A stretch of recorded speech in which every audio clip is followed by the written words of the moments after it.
Ladies and gentlemen, thank you for standing by and welcome to the Dr. Pepper ACC Football Championship Game Coaches Media Teleconference. During the presentation, all participants will be in a listen-only mode.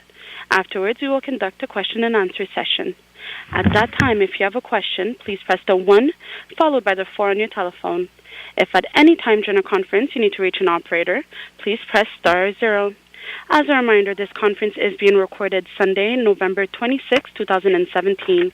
I would now like to turn the conference over to Mike Finn. Please go ahead. Thank you, and welcome to today's ACC Football Championship Game teleconference. A couple of reminders. We will hold 2 additional teleconferences featuring the student-athletes of each participating school. Tomorrow, Monday, the 27th, 3 Clemson players will be available for 10 minutes each. Kelly Bryant, Hunter Renfro, and Christian Wilkins, beginning at 12:30 p.m. That's a different time than what we have published in the past.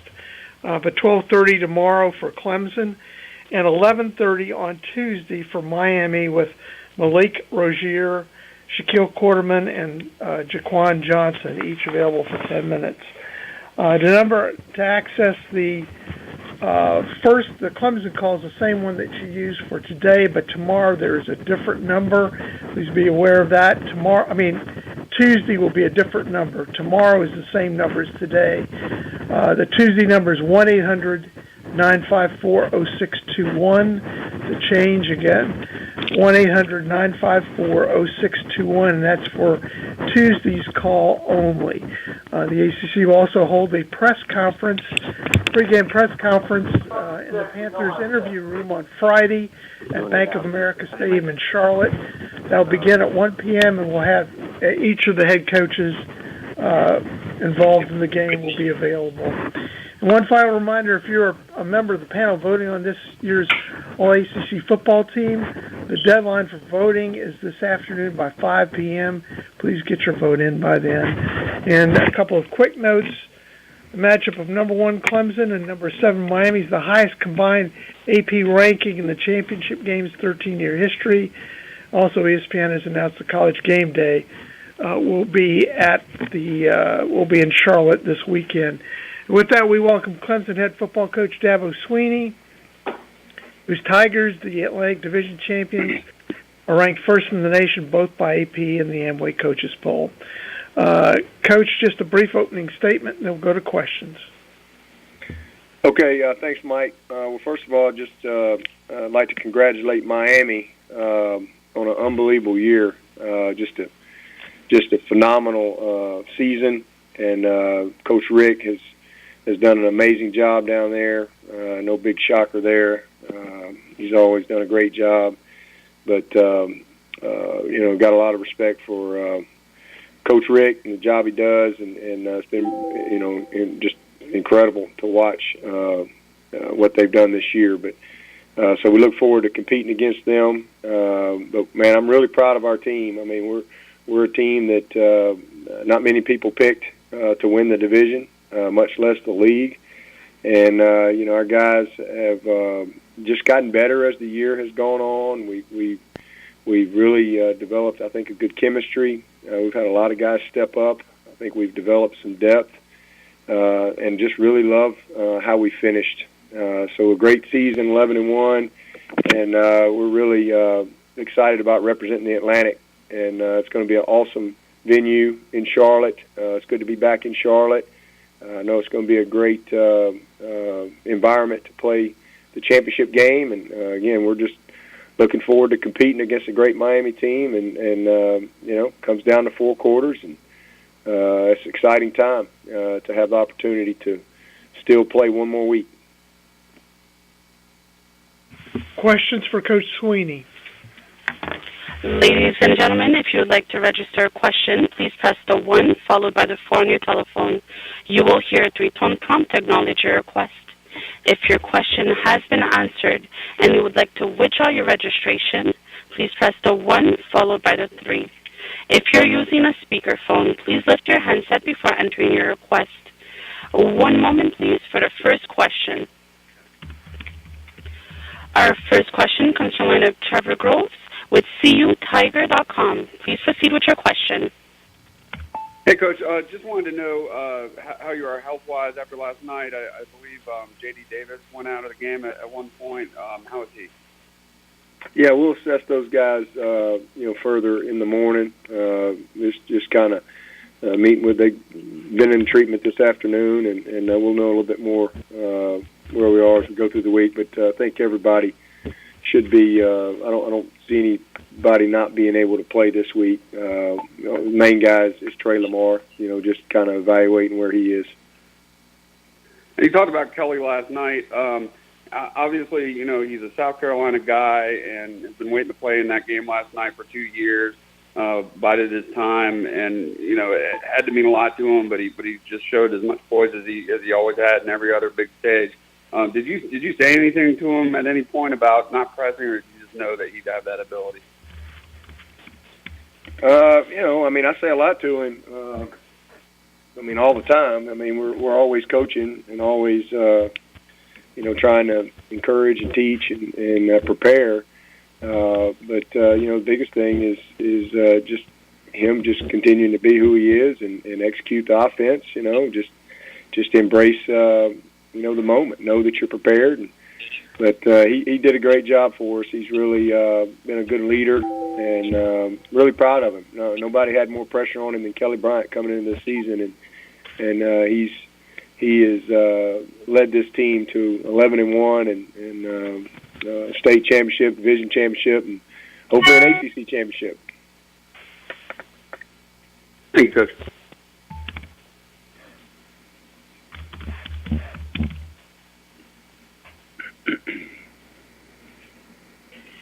Our following question comes from the line of Mike Barber with Richmond Times. Please proceed with your question. Hey, Coach. I appreciate the time. One more on Kelly. So much was made going into the season about, the pressure of replacing Deshaun and all of that. How did he, one, handle it initially, and did you see sort of comfort level rising with him as the year went on? Initially in the spring, it was new to him because he had not been the guy. He really hadn't been in that, and that's different, when you're a backup, and it's the light ain't quite as bright. But I think that for 2 years, the thing I love about Kelly is for 2 years he had a front row seat to Deshaun, and he really learned a lot and paid attention. He took ownership. He continued to prepare. But I think he had a great example in Deshaun.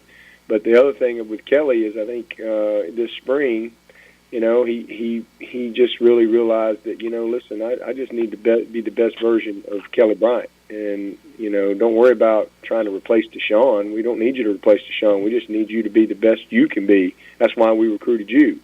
And, I just think that he's done a great job of working really, really hard to where he can play fast within our system, process things fast. He's put the work in from a studying standpoint, and then he's just developed so much, as a quarterback and a passer. He's always been a guy who could beat you with his legs, but he's become much more of a complete player as the season has progressed and made some big plays in some big moments. And to follow up on that, what was the challenge, or maybe challenge is not the right word, but kind of the process for your coaching staff of adjusting the offense, finding what Kelly was best running, and how did that process go through the year? I think every year your team, you have to, as a coach, you evaluate where you are as a team. Sometimes you just have a lot of youth.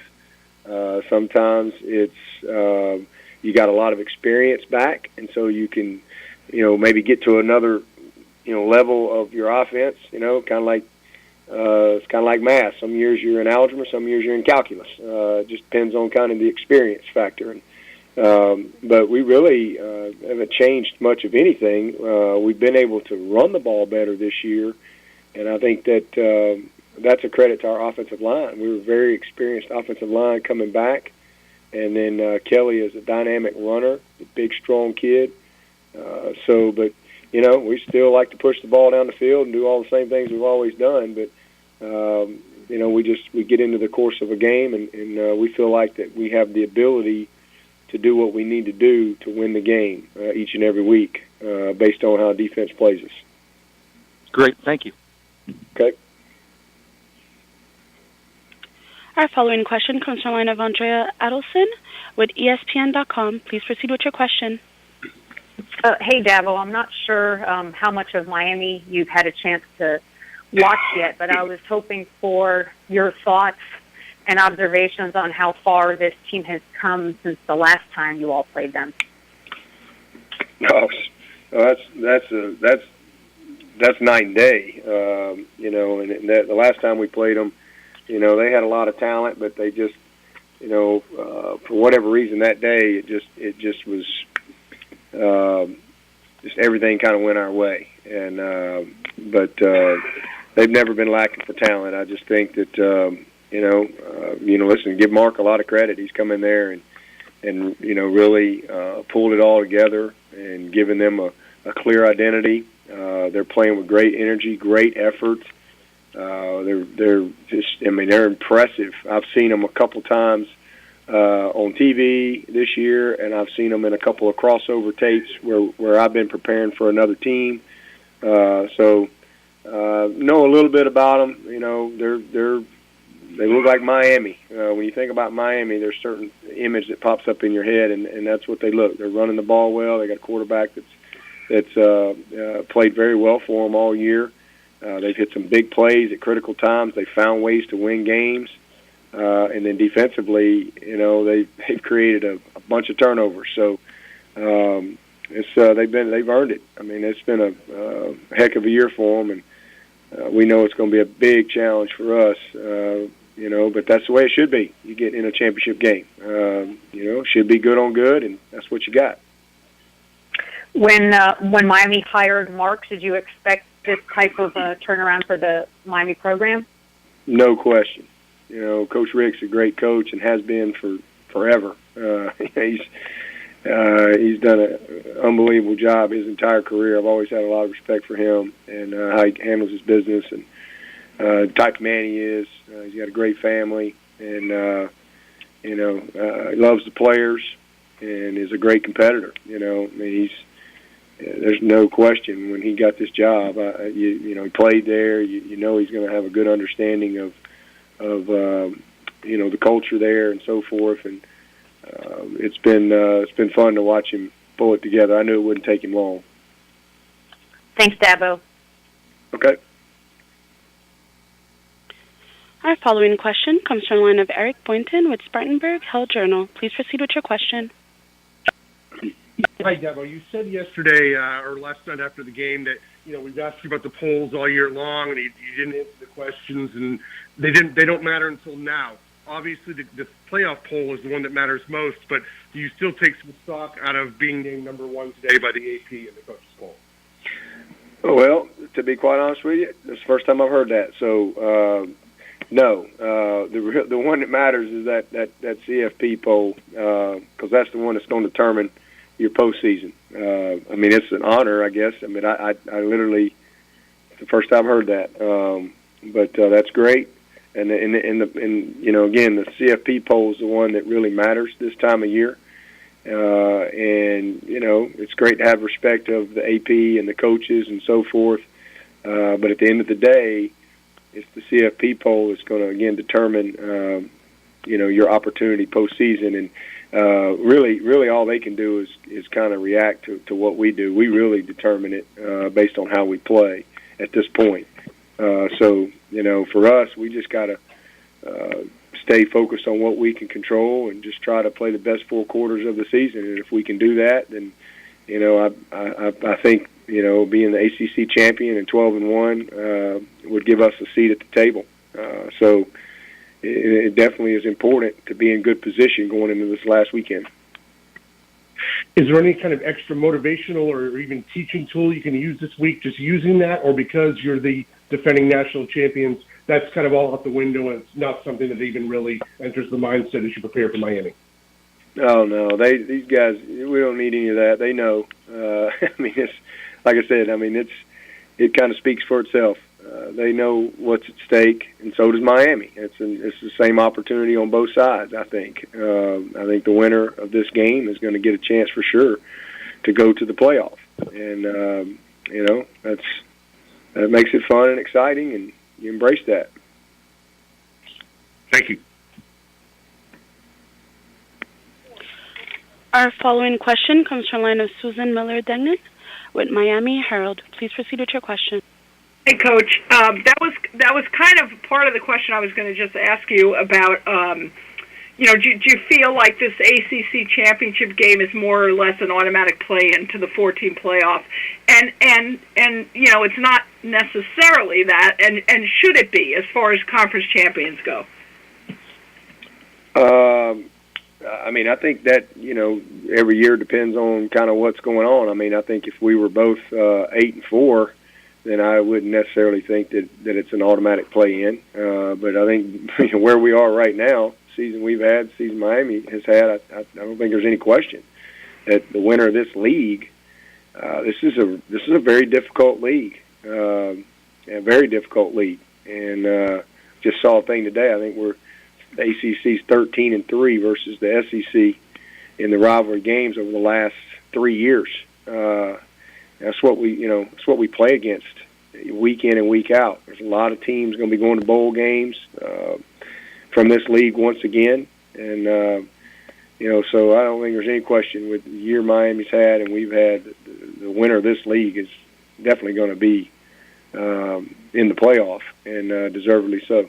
And one other follow I wanted to ask you was that the 58-0 game. And by the way, a lot of fans have been holding up "Thank you, Dabo" signs. But anyway, what do you remember from that game? And do you think a loss like that can actually serve in any way as motivation for the current Miami team? Some of those guys played in it. I'm sure it can. Anytime you have a bad outing, you want to do better the next time. But that game has nothing to do with this game. We're a different team. They're a different team. There might be a few players here or there that might have played in that game, but that was just a bad day for Miami. It was a day where everything kind of went right. There was some scuttlebutt at the beginning of the game. What I remember in pregame warm-ups, which was disappointing, but. We played a great game. They didn't have a great game, but that was then. It has nothing to do with this game. It really doesn't. It's all about this team and their team and who can execute and do things you got to do to win Saturday night. Okay. Thank you very much. You're welcome.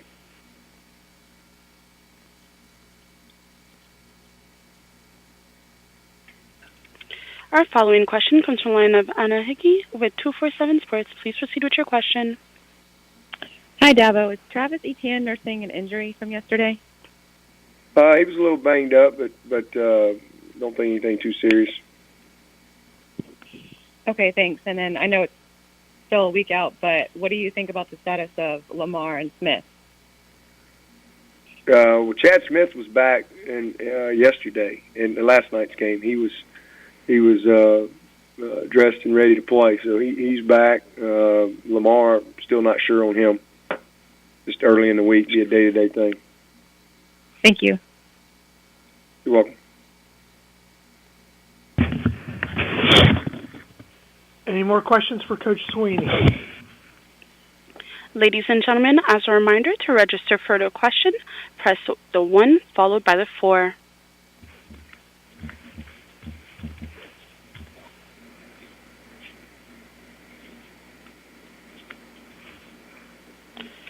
Our following question comes from the line of Pete Iacobelli with Associated Press SC. Please proceed with your question. Hey, Dabo. How are you? Hey, Pete. I'm good, man.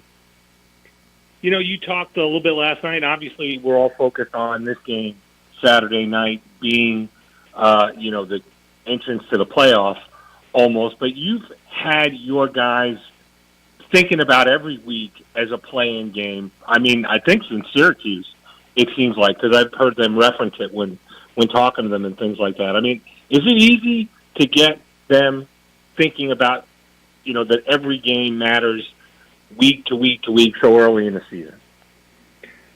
Is it easy? No. You're dealing with a bunch of young people, but that's just that's what we work hard to do. It's the messaging in our program. It's developing leadership and guys taking ownership of who we are and the way we do things and the type of mindset that you have to have week in and week out.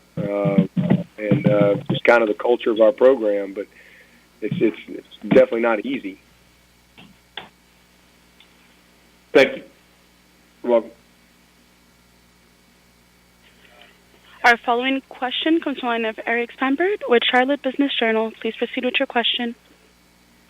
Coach, you mentioned at the top, looking forward to getting back to Charlotte. Just wondering if you could speak a little bit to the difference in venues. Obviously, last year you were in Orlando, the lowest attended game in the history of the championship, and this year you're coming into a sellout. Just what are you expecting playing in Bank of America Stadium again? It's good to be back in Charlotte. Listen, the Orlando folks were amazing and gracious hosts, and it was a great experience for us last year. And obviously, in a kind of pull it together quick situation, it was great, and we really enjoyed it. But it's good to be back in Charlotte. I mean, it really is. I mean, it's a great venue, and it's going to be an awesome crowd, game day, all that stuff, and it's an excellent location for everyone. So it should be fun. We're glad that it's back there. Thanks. You're welcome. Our following question comes from the line of Phil Kornblatt with South Carolina Radio Network. Please proceed with your question. Hey, Dabo, a couple of quick questions for you. Just wondering if you or Dan have heard anything from the South Carolina administration regarding the bottle throwing incidents from the game last night? Not that I know of. I haven't. I don't know. Okay. Secondly, report today, CBSSports.com, reporting that Arkansas people are interested in Brent for their head coaching job out there. Moving forward right now with the job situations cropping up and his name possibly popping up with that and others, how will you handle that with him? What leeway would he have to evaluate and maybe interview for some jobs? We are 100% focused on Miami. I don't know anything about that, and I never get too worried or focused on any of that stuff. There's a million rumors and whatever. Our focus and Brent's focus is on, I promise you, is on getting ready for Miami.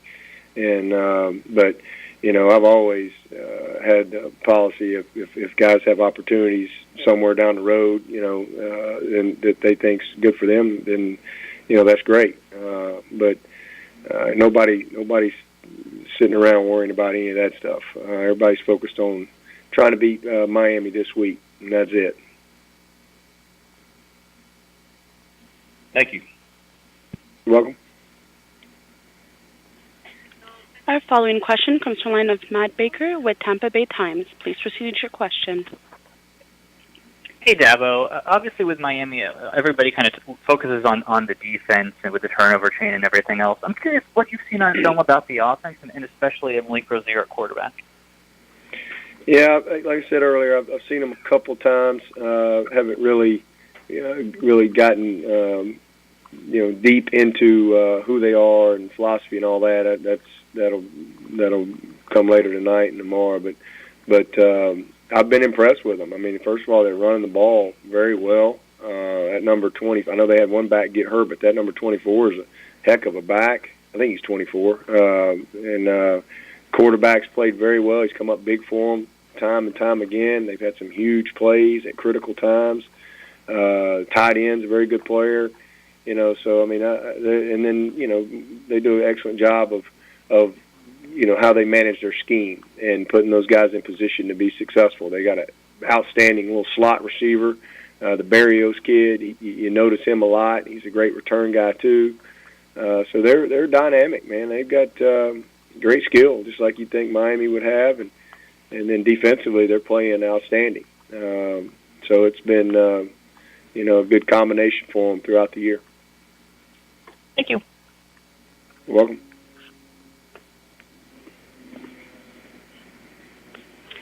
Our following question comes from the line of Susan Miller-Degnan with Miami Herald. Please proceed with your question. Hello, again. I am wondering how much it helps when when you've had a lot of experience playing in these games? Well, I think it helps when you have a bunch of, we have a lot of experience as a program, but we're a very young team. We only have 6 scholarship seniors on our roster. We've got a pretty good junior class, but we're mostly freshmen and sophomores. So, we're still a young team. But I do think that, again, it's just another big game, and this team this year has been in a lot of big games. We've had, game day at Louisville, game day at Virginia Tech. I can't remember. I don't think it was game day at NC State, but it was a monstrous game. Obviously, huge game this past weekend. So, these guys have been in a lot of big games this year, and at the end of the day, it's similar to that. And so has Miami. They've been in some huge games as well. So I think both teams have great experience to draw on from just this season, and that's really what matters. Thank you. You're welcome. Our next question comes from the line of Trevor Groves with CUTigers.com. Please proceed with your question. Hey, Coach, I just wanted to ask you about Hunter Johnson. He had the interception in which he overthrew DeAndre Overton, but he did move the ball down the field about 50 yards or so. How far has he come in the last month or so, just in his maturity as a quarterback and command of the offense? He's made really good progress. Really proud of him, and Zarek has great command of the offense. Both of them are competing every day, and but the last couple opportunities, Hunter kind of played better on game day, and so it was an opportunity for him to go in there first, and I thought he did a good job. Obviously, he wishes he had that one play back. Not a good throw. DeAndre did a good job of getting open and missed an opportunity there, but he did a heck of a job of making the right decisions and made some throws that he needed to make and executed well. He's come a long way, man. He's playing with some confidence. Thanks, Coach. Okay. Our next question comes from the line of Dave Hood with TigerNet. Please proceed with your question. Hey, Coach. Back in 2011 at the ACC championship game before Virginia Tech, you kind of made an impassioned speech, and you said, I guarantee it won't be 20 years before Clemson gets back here. And you were right. Do you ever, just take a moment during this busy season and kind of reflect on everything that's happened since that time and really over these past 3 or 4 years?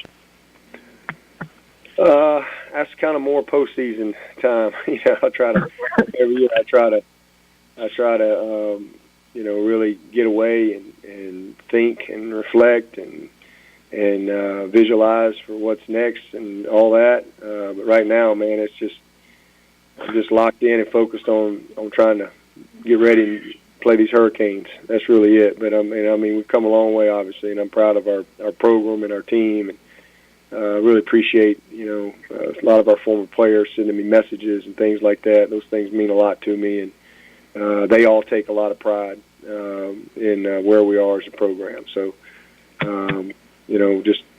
just right now, though, it's all about this week. And my final question would be on Hunter Renfrow. One of the coaches, I think it was Jeff Scott, said last night that when it's orange pants season, Hunter Renfrow seems to get a little bit better. What is it about that kid that just kind of sets him apart from everybody else? He's just a baller, man. He's a football player, and that's what makes this game great. He don't really look like a football player, but football players come in all shapes and sizes, man. And boy, his heart is 6'4", 250, and he's just a special guy. He's very smart, very intelligent. Has great passion for the game. He's a great preparer. He's really become a very polished receiver as far as knowing how to work his release technique, run his routes, his break points, his influence in his routes. He's really grown so much, and then he's just gotten stronger. He was such a small, and not a very strong guy when he got here, 155 pounds, and now he's, pushing close to 185, and he's just stronger, and now he's got the experience and the confidence to go with it. And then, he's always been able to run. He can fly. And then really what makes him special is his ability to change direction on a dime. I mean, he can just flat out stick a foot in the ground and be going the other way without slowing down. And that's really hard to do. And then he's got great ball skills. He's a great finisher on the ball. So it's just awesome to watch him play. It really is, and a lot of fun. Coach, this is Mike Finn of Greensboro. Thanks for being with us today. But we're out of time. We apologize to those who still have questions. Good luck this weekend, and we'll see you in Charlotte for the press conference on Friday. Okay, I appreciate it. Thank you. We now welcome Mark Richt, the head coach at Miami, whose Hurricanes are the Coastal Division champions. Miami's ranked 7th by the Associated Press and is tied for 7th in the Amway Coaches Poll. The Canes currently lead the nation in turnover margin and team sacks. And, Coach, just a brief opening statement. We'll go to questions. All right. Well, we did get a day after that Friday to get a little rest and regroup a little bit, which was good. But now we're back on our normal schedule, which is a Sunday evening practice with the team. We'll be meeting with them in just a little bit. And then, of course, Monday's a day off for planning, continued planning, and then we'll go right to our normal routine on Tuesday, Wednesday, Thursday. So, looking forward to representing the University of Miami for the first time in this game. We're very excited about the possibility of being able to do that, and now it's a reality. So, just proud of the team for getting here, and now we got to find a way to win it. Questions for Coach Richt. Ladies and gentlemen, to register for a question, please press the 1 followed by the 4. And we do have a question from the line of Mike Barber with Richmond Times. Please proceed with your question. Yeah, Mark, I'm curious, coming into this season, one of the big storylines around you guys was what you were going to do at quarterback to replace Brad. How did Malik initially kind of handle the pressure or the challenge there, and how comfortable have you seen him become over the course of the year? Right. Well, first of all, he did have to win the job in fall camp. I had not made up my mind at all. I allowed 2 true freshmen to get the same amount of reps as Malik got and Evan Sheriff's got. And up until the second scrimmage, which is pretty deep into camp, it wasn't until then that I was leaning heavily towards Malik. But he earned it through competition, and I thought he really rose to the occasion. And then, gosh, he's been through so many situations in so many games where he had to make big plays at the big moments, and he's done it, over and over. So, I think he's getting used to that type of a game and that type of just knowing that he's got to make good decisions and he's got to make plays when needed, and he's done a great job of that. And then on that same topic, obviously every athlete is a little bit different. And what was the process like for you and your coaching staff kind of tailoring the offense this year to his strong suits? Well, we knew, number one, that he has some mobility that we weren't used to having. And so we knew there'd be some times for some quarterback runs and even the plays that people are running all over the country, the zone read plays and things of that nature, where if a defensive end chases the back a little too hard and an unblocked player chases the back too hard, the ball can be pulled out and the quarterback can take off running with it. And he was probably more effective doing that this season than we anticipated. We thought he would at least be enough of a threat where people had to, keep that unblocked player at bay, so to speak, where the back could get as many yards as possible. But, Malik, through the quarterback draw and some of the quarterback runs, has done well. And then there's been many times that he would just drop back in the pocket and look for his progression of reads. And if somebody wasn't there, he was able to scramble for first downs from time to time, or scramble enough to get the ball thrown and not have an 8-yard sack or something like that. So there's a lot of hidden yardage offensively all year because of his ability to run, and of course he's a good decision maker. He threw very few balls up for grabs. That's part of the reason why he won the job, and he just managed things extremely well. Thank you. You're welcome. Our following question comes from the line of Matt Porter with Palm Beach Post. Please proceed with your question. Hey, Mark. Hello, Matt. We got the release about Chris. Just wondering your thoughts on that, and then what's your confidence level like in Michael Irvin? Well, first of all, Chris Herndon has been, I don't know what to say other than he's been a warrior for us. He's been a great player and a great leader on and off the field. He's the kind of person that, you love to coach. And I know he's going to have a really wonderful NFL career. It's a shame that he can't finish with us because he's very important to us. He's been a mainstay in this offense the last 2 years, of course, that I've been here.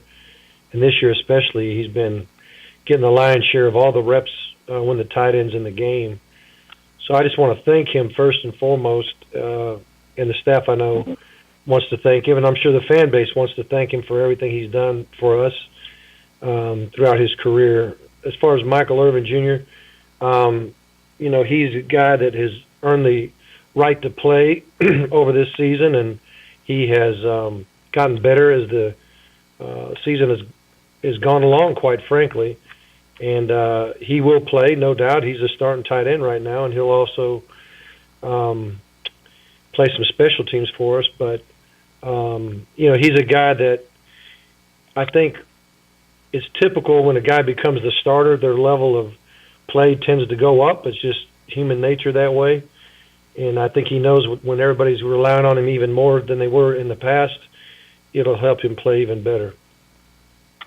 Okay. And then, I know really the off season is kind of when you take stock of everything, but just entering this game, you talk about wanting your team and, to get the level that where they're able to line up and, go toe to toe with anybody. Are you there yet? How close do you feel that you are if you're not there yet? Well, we'll find out Saturday, that's for sure. Clemson being, the great championship caliber team that they are and have been for a couple years, pretty much dominating our league and obviously winning the national championship a year ago. So it'll be a great measuring stick to see where we're at, quite frankly. All right. Thanks, Mark. You got it. Our following question comes from the line of Pete Jacobelli with Associated Press, South Carolina. Please proceed with your question. Mark, obviously there's going to be a lot of attention on what this game means for the winner moving forward. Do you want your guys to kind of embrace the potential opportunity that's there, or would you rather have them focused on facing Clemson and what they have to do to compete well against Clemson? Well, I don't really care what motivates a guy. If the thought of that motivates him, that's great. Any motivation going into a ball game is a good thing. So if they're thinking about the possibility of the playoffs or just thinking about being the first team to ever win the ACC championship at the University of Miami, or just because they want to make their family proud, as far as motivation goes, I'm all for whatever gets a guy excited about preparing to do battle. But, his focus obviously has got to be on his job and how it relates to the game plan and how much it means to his teammates for him to take care of business. So, motivation is not always, some coach getting in front of a team and having some kind of speech. Motivation comes from a lot of different places, and whatever gets him excited about preparing, I'm all for that. Mark, I also wanted to ask, you've obviously competed in several SEC championship games. You know the environment, the preparation, things like that. to play for a league championship. Is there any way you can help translate that to players and maybe staffers who aren't as accustomed to what's ahead of them this week? Well, I think you just got to be you got to kind of build on what we've done to this point, how we've gotten there on a weekly basis. It is certainly a championship game, but it is still a football game. You're playing an opponent. You're breaking down film. You're trying to make decisions on the best way to attack somebody, offense, defense, special teams. So there's not a whole lot of change. I think that we've been preparing to play in a championship game all year long, quite frankly. And so if we can continue to do that, I think it'll give us our best chance for victory. Thank you. You're welcome. Our next question comes from the line of David Hood with TigerNet. Please proceed with your question. Hey, Coach, because you were able to play on Friday, you get an extra day. Did you take a chance to watch any of college football around the country, and did you take the time to watch Clemson and South Carolina last night, and just some of your thoughts if you did? Right. Well, definitely watched the game against South Carolina, and also peeked at a few games during the day. Also try to watch a little bit of tape of our opponent just to get a little bit of a head start. But it's also, not a bad time just to catch your breath a little bit too. And my wife and my son, our two oldest boys, and my oldest boy's wife, Anna, and our little granddaughter came by the house, and we had our own little Thanksgiving dinner, which was nice. So we took some family time too, but certainly saw the game. Very dominating performance. That pick six to start the game got everything rolling in Clemson's favor, and kind of took the crowd out of it a little bit. Then another touchdown, and before you know it, South Carolina was playing behind the eight ball and really just couldn't recover. So it wasn't all that exciting of a game, quite frankly, and it was certainly a game that Clemson dominated. And your son played for Dabo and played at Clemson. Does he still have good memories of that time? Oh, yeah. And do you and Dabo have a good relationship? Oh, yeah. Dabo and I have got a really good relationship. My son John, was there for a year and decided to transfer out and give himself a better shot at playing.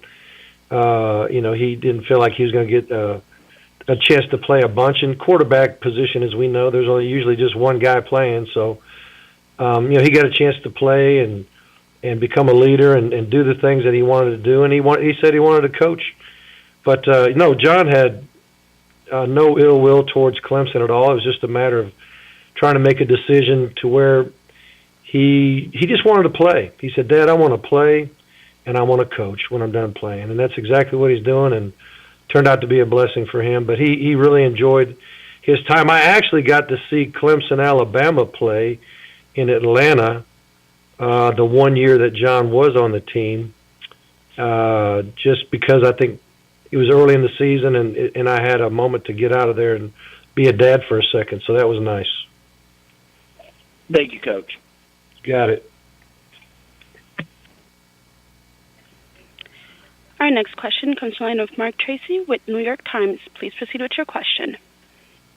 Hey, Coach. I was just wondering if you've been in touch at all with your old coach, Coach Schnellenberger, and if, as Miami's on the precipice of, maybe winning its first ACC championship, maybe going to the playoff and going from there, what part of all this, he can claim. Right. Well, I've spoken to Coach Schnellenberger many times since I've been back, and he's been nothing but great support for me. And I learned a lot from him. I learned a lot of passing game. I learned a lot of football, period, just scheme and how to run routes. And not that I was running the routes, but how route concepts were run and protections, and just really learned a lot because he brought the Miami Dolphins system to college football. And I wasn't a starter, obviously, but I got to learn a lot from him. And then I also got a chance to see him believe in something that maybe no one could see but him. And, he would always say that Miami was on a collision course for a national championship, and the only variable was time. And a lot of people just thought he was maybe a little bit crazy at the time, but he kept believing it, and he helped a bunch of young guys that didn't know any better believe it too. And I missed that by one season. The season after I left was a year in '83 that Miami won the first championship. But he did a great job of helping a bunch of young guys believe that we could be something special. Thanks, Coach. You got it. Our following question comes from the line of Nate Skinner with CanesRising.net. Please proceed with your question. Hey, Coach, how are you today? I'm doing well. How about you? Hanging in there. Question about the offensive line really going into this week. Clemson has a ton of talent on the defensive line. Anything you're looking at in particular, any matchups we should keep an eye on? Well, their defensive front has been, you watch the film and you're like, oh boy, we got our work cut out for us for sure. And, I think because their defensive front is so strong, they've been able to kind of rely on them to stop the run and put pressure on the quarterback without a lot of blitzing schemes. And, Coach Venables is great at scheming people up and bringing great pressures, great blitzes, but I think he's also enjoyed the fact that those guys are so strong up front that, first and second down is hard to win. It's hard to get those yards rushing the ball, so you end up in a lot of third and medium, third and long, and then, Coach can either drop a bunch of guys into coverage or bring the pressure. But either way, the D-line has been very, very outstanding, and our offensive line knows it's going to be, a great challenge to move them a little bit in the run game and protect our quarterback. Okay. Thank you, Coach. You got it. Our next question comes from Brandon Marks with Charlotte Observer. Please proceed with your question. Hey, Coach. How are you doing? Good. How are you? Doing well, thanks. How have you seen, obviously Braxton Berry has had a great year for you guys. How have you seen him change since you first got to campus? And right. I hate to use the term that light bulb moment that people talk about, but was there any particular moment that things sort of clicked for him? Well, I think the light bulb moment is when we started getting the ball targeted to him a little bit more than in the past. He was probably ready for that 3 years ago. But, he's always been,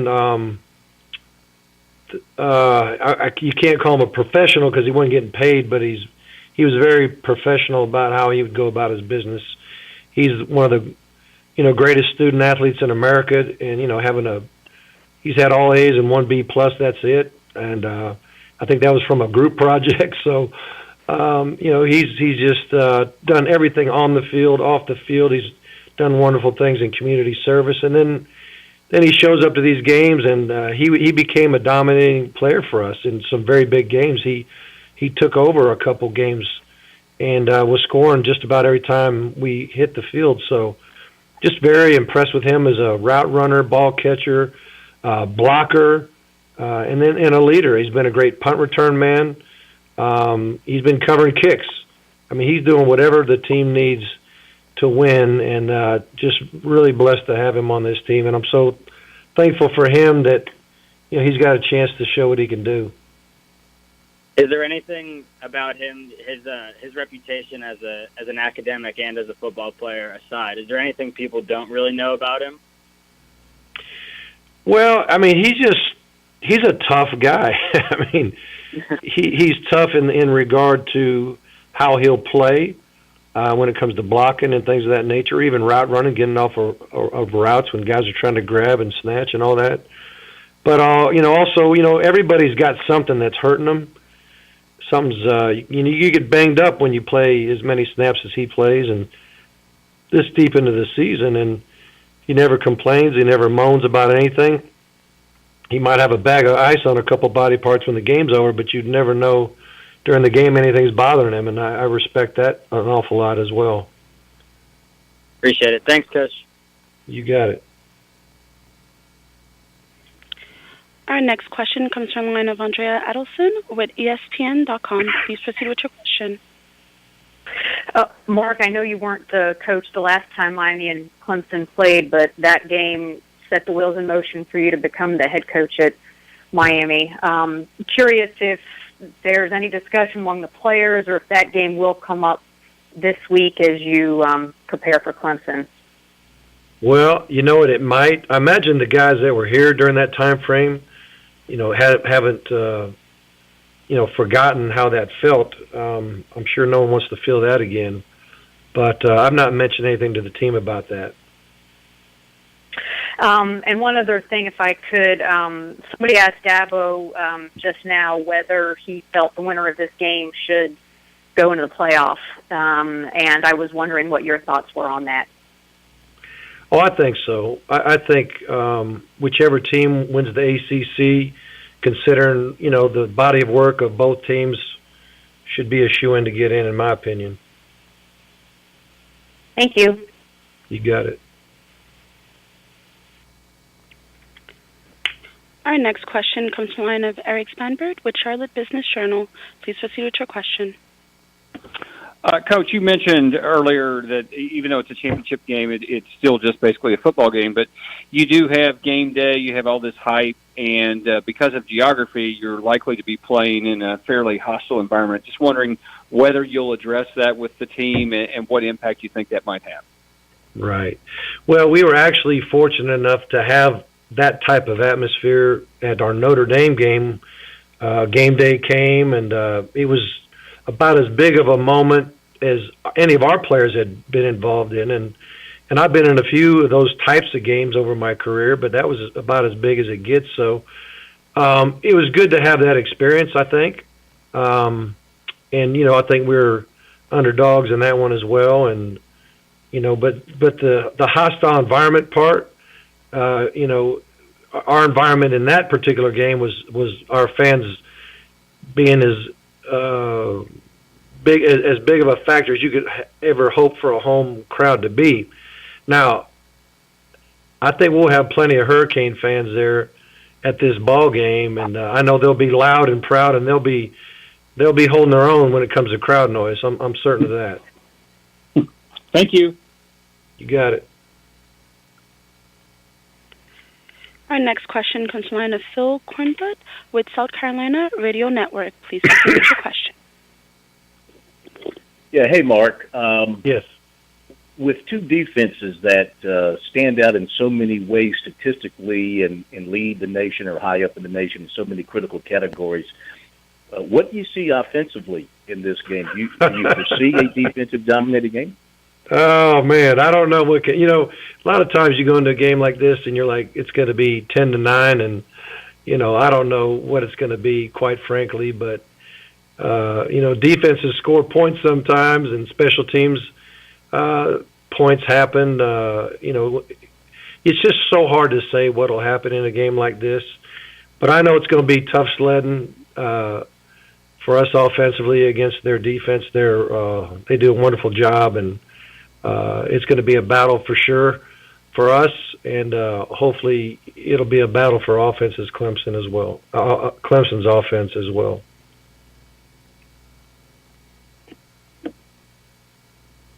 Thank you much. You got it. Our next question comes from the line of Matt Porter with Palm Beach Post. Please proceed with your question. Hey, Mark. Andrea kind of got to most of this with the 58-0 game a couple of years ago. I was wondering if I could jog your memory. Georgia was on a bye that week. Do you remember catching that game? Do you remember having any reaction to it if you did? No, I really didn't. I can't recall that.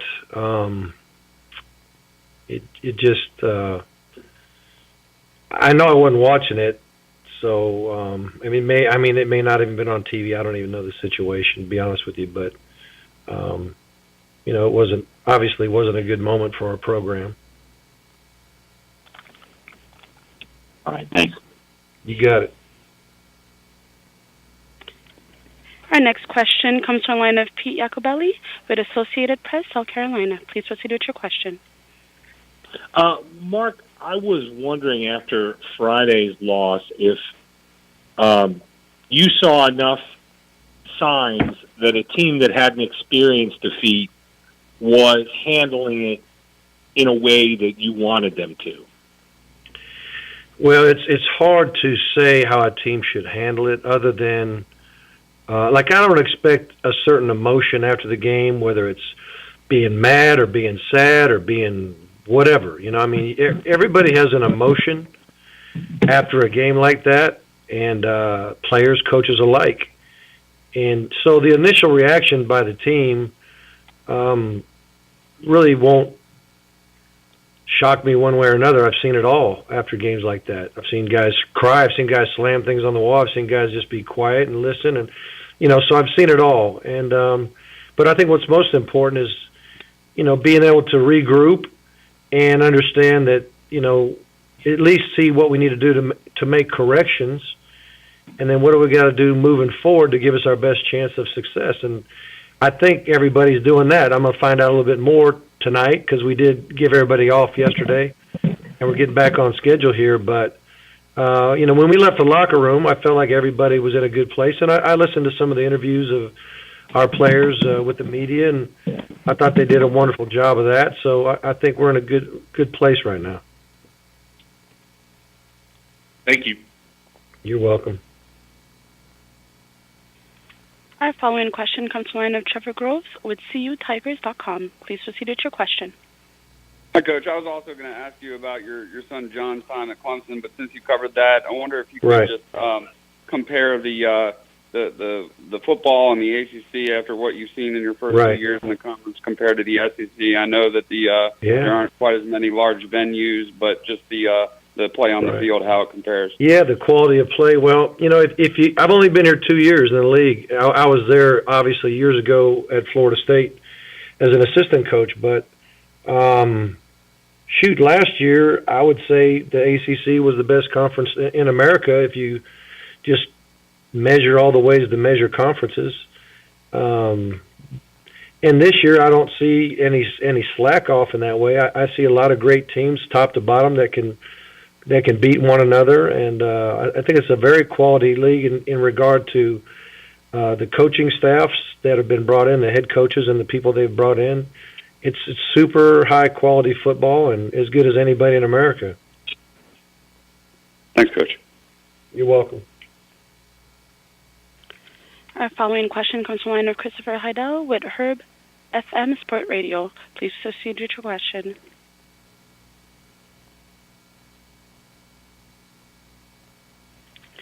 Your line is open. You may now proceed with your question. Hey, Coach Mark, can you hear me? Yes. I'm sorry about that. I mute my own self. I'm sorry about that. That's okay. Talk about your offense. The last couple of weeks have been a slow start for you guys. What's been the problem since the Notre Dame game getting a slow start? It seems like you guys playing catch-up the last couple of weeks. Yeah, well, first of all, we played a couple pretty good defenses. That was part of it. And the other part is, for whatever reason, whether it was not getting our running game on track or not throwing and catching like we should. Like, for example, last game, if you don't throw and catch good that day, they're gonna put everybody in the box and stop the run. I mean, that's just how they play football. And if you could throw and catch good enough to back them off a little bit, then you tend to gain some space to run the football. But schematically, their deal is to get a couple extra hats in the box to stop the running game. And if you're not good enough at throwing and catching, then you're going to have a rough day. And that's what happened to us, not only the first half, but the entire game. And, the game is a 60-minute game. And, I mean, you want to start out great. Momentum helps a lot. There's no question about it. It helps not only the offense's confidence in what's going on in any particular game, but it helps your defense as well. So, it helps your fan base get excited. So, if we could get some things going on early, that would be great. And a follow-up to it, what is one player on that Clemson defense that you're going to work on this week to get ready to, circle that you have to see on Saturday? One player on that defense. Well, I'm not in position really to say a particular guy because, you can't really pick on one guy. I don't know if there's a guy to pick on, quite frankly, if I figure that out, I wouldn't tell anybody. But at this point, we're just trying to, look at the film and just from a schematic point of view, decide how we're going to try to attack. We really haven't really looked at the personnel and said, hey, this is a guy we're trying to pick on, because I don't think there is one. Well, good luck and see you Friday. All right, thank you. Coaches Mike Finn in Greensboro, thanks for being with us today. We'll look forward to seeing you in Charlotte for the press conference at 1 o'clock at Bank of America Stadium. All right, thank you. This concludes today's ACC Football Coaches teleconference for the ACC Football Championship game. Please join us tomorrow at 12:30 for a championship game media teleconference featuring 3 Clemson student-athletes, Kelly Bryant, Hunter Renfro, and Christian Wilkins. And then again on Tuesday at 11:30 for Miami's 3 student-athletes, Malik Rozier, Shaquille Quarterman, and Jaquan Johnson. Thanks for being with us. We look forward to seeing you also in Charlotte on Friday for the press conference at 1 o'clock at Bank of America Stadium. Ladies and gentlemen, that does conclude the conference call for today. We thank you for your participation and ask that you please disconnect your line.